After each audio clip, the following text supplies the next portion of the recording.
Assalamualaikum warahmatullahi wabarakatuh. Perkenalkan, nama saya Citra Putlandari. Di sini saya akan menjelaskan tentang kebijakan akuntansi dalam penyusunan laporan keuangan. Saya dari kelas 4B. Nah, kebijakan akuntansi dalam laporan keuangan itu berada di CALK atau catatan atas laporan keuangan. Nah, untuk isi-isi dari CALK itu sendiri adalah informasi umum dari perusahaan. Yang pertama. Nah, yang kedua itu ada kebijakan umum akuntansi. Itu isinya tentang, yang pertama itu kan ada informasi umum. Itu adalah informasi-informasi umum dari perusahaan di dalam laporan tersebut. Nah, yang kedua itu ada kebijakan-kebijakan umum akuntansi. Jadi isinya tentang kebijakan-kebijakan umum.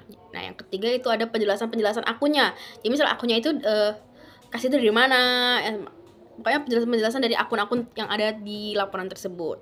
Nah, setiap kebijakan yang ada di suatu perusahaan itu didasari oleh PSAK. Tapi tidak semua aturan yang ada di PSAK itu menjadi kebijakan akuntansi suatu perusahaan. Karena perusahaan akan mengambil aturan-aturan yang ada di PSAK sesuai dengan apa yang perusahaannya itu butuhkan. Contoh seperti SAK IFRS, SAK ETAP, bisa KMKM, SAK Syariah.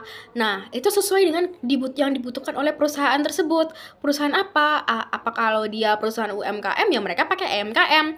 Tetapi jika mereka perusahaan-perusahaan PT, seperti PT-PT besar, PT Indofood, PT Astra, nah mereka menggunakan SAK IFRS.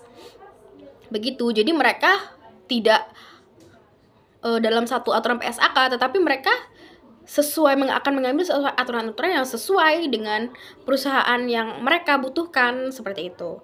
Nah, jadi laporan keuangan pastinya itu disusun berdasarkan standar akuntansi keuangan, dan standar akuntansi merupakan kumpulan dari kebijakan akuntansi untuk penyusunan dan penyajian laporan keuangan. Nah, kebijakan akuntansi merupakan prinsip dasar, konvensi, peraturan, dan praktik tertentu yang diterapkan entitas dalam menyusun laporan keuangan. Nah, entitas dalam menyusun laporan keuangan akan memilih kebijakan akuntansi yang diatur dalam standar akuntansi keuangan. Begitu. Nah, lalu kita beralih ada perubahan kebijakan akuntansi. Nah, ini di mana ini nih kita akan pelajari, saya akan memberikan clue-nya dulu. Perubahan kebijakan akuntansi ini adalah perubahan di mana jika ada kebijakan-kebijakan yang berubah dari atasan, misal dari menteri atau dari dari standar-standar ada perubahan. Nah, maka yang di bawah yang mengikuti perubahan tersebut. Begitu, jadi harus mengikuti dari atasan, nggak mungkin dong nggak mengikutin gitu. Untuk memenuhi kebutuhan daya banding laporan keuangan, kebijakan akuntansi diterapkan secara konsisten. Namun perubahan kebijakan akuntansi dapat dilakukan suatu perusahaan dengan memenuhi ketentuan dalam standar PSAK 25 revisi 2009, menjelaskan suatu perusahaan mengubah suatu kebijakan akuntansi hanya jika perubahan tersebut memenuhi dua syarat. Ada dua syaratnya untuk mengubah kebijakan akuntansi.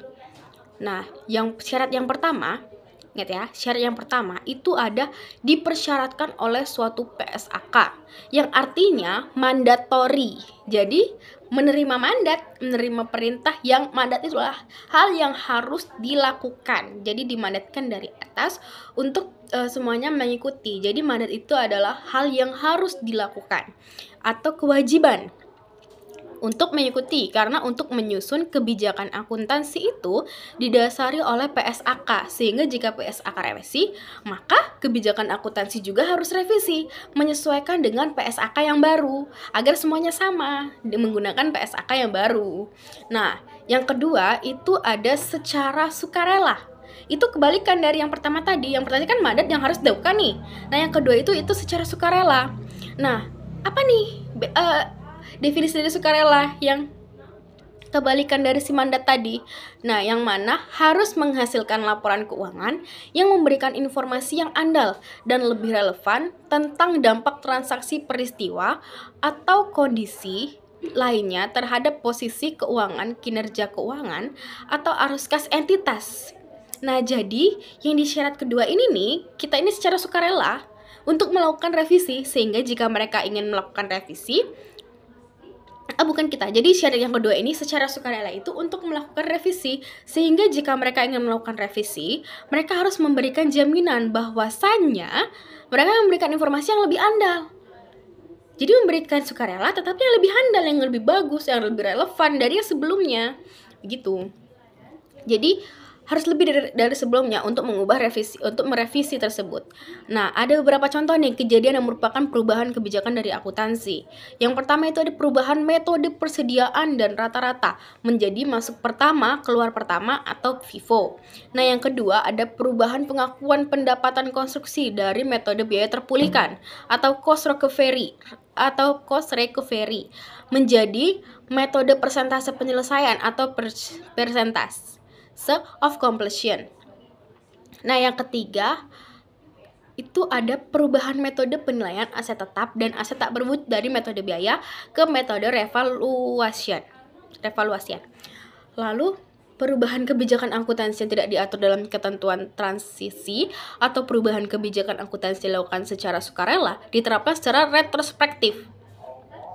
Nah, retrospektif ini adalah kebijakan dilakukan yang mereka itu dampaknya itu sudah sebelum-sebelumnya itu sudah digunakan gitu loh. Jadi kayak artinya penerapan retrospektif ini adalah penerapan kebijakan akuntansi baru untuk transaksi peristiwa atau kondisi lain seolah-olah kebijakan tersebut telah diterapkan sebelumnya, 3 tahun sebelumnya, 2 tahun sebelumnya, pokoknya peristiwa tersebut seakan-akan sudah diterapkan gitu.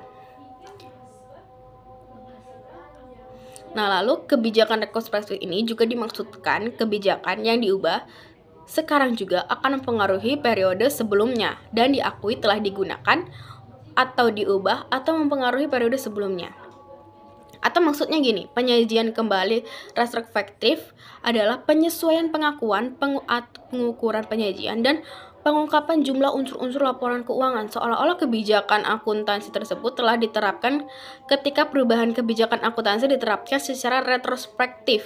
Maka entitas harus menyesuaikan. Nah, yang pertama itu saldo awal, yang mana setiap komponen ekuitas yang terpengaruh untuk periode sajian paling awal. Mengapa jika kita mengubah dan pengaruh ke laba, maka kenapa harus menyesuaikan ekuitas? Karena nilai dari laba itu setelah kita tutup di jurnal penutup nantinya akan ditransfer ke retained earning. Dan retained earning itu bagian dari ekuitas, sehingga ekuitas atau saldo awal itu wajib untuk disesuaikan. Jadi begitu. Jadi saldo awal yang mana setiap komponen ekuitas terpengaruh untuk periode sajian paling awal. Mengapa jika kita mengubah dan pengaruh ke laba, maka kenapa harus menyesuaikan dengan ekuitas? Ya karena nilai dari laba itu setelah kita tutup di jurnal penutup nantinya akan ditransfer ke retained earning. Jadi retained earning itu bagian dari ekuitas, sehingga ekuitas atau saldo awal itu wajib untuk kita sesuaikan. Nah, lalu yang kedua itu ada jumlah komparatif lainnya diungkapkan untuk setiap periode sajian seolah-olah kebijakan akuntansi baru tersebut sudah diterapkan sebelumnya. Nah, lalu ada perubahan estimasi, yaitu unsur dalam laporan keuangan tidak semuanya diukur secara langsung, namun pengukurannya dengan diestimasi. Penggunaan estimasi yang rasional adalah bagian dasar dalam penyiapan laporan keuangan. Untuk melakukan estimasi entitas menggunakan informasi yang tersedia dan andal. Beberapa contoh estimasi yang digunakan dalam penyusunan laporan keuangan itu ada yang pertama adalah piutang tak tertagih. Saat di pengantar kita belajar adanya piutang tak tertagih, sehingga kita melakukan cadangan piutang tak tertagih ini. Dan cadangan piutang tak tertagih itu nilainya itu kita estimasikan atau diestimasikan. Nah, yang kedua itu ada manfaat, yaitu masa metode depresiasi dan nilai sisa pada aset yang didepresiasi atau diamortisasi. Nah, yang ketiga itu ada liabilitas garansi pada provisi, berapa banyak garansi yang akan diberikan oleh suatu perusahaan ataupun hadiah yang diberikan oleh suatu perusahaan ketika menjual suatu barang, yang yaitu termasuk yang itu termasuk yang harus diestimasikan. Begitu.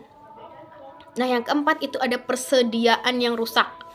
Jadi kalau persediaan yang rusak, ya kita ganti. Nah, jadi kita dari awal tuh sudah mengira-ngira bahwa nanti kalau rusak gimana ini. Jadi kita harus estimasi kapan ini bakal Kita estimasi kalau rusak bagaimana. Nah, jadi kita ada cadangan gitu.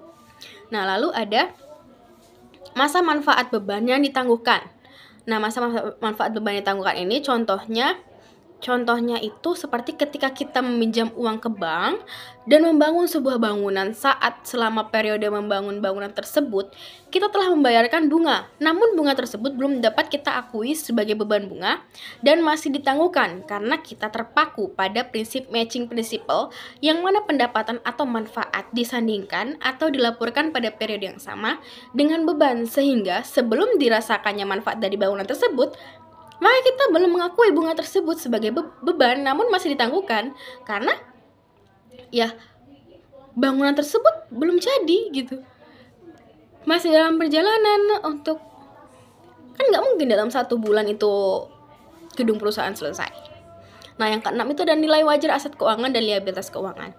Nah, untuk perubahan estimasi akuntansi itu adalah penyesuaian jumlah tercatat aset atau liabilitas atau jumlah pemakaian periode aset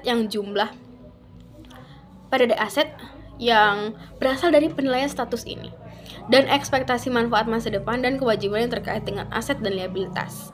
Perlakuan akuntansi dampak perubahan estimasi akuntansi diakui secara prospektif dalam laporan laba rugi. Nah, ini adalah perlakuan akuntansi. Kita masuk dalam perlakuan akuntansinya. Nah, pada yang pertama ada periode perubahan.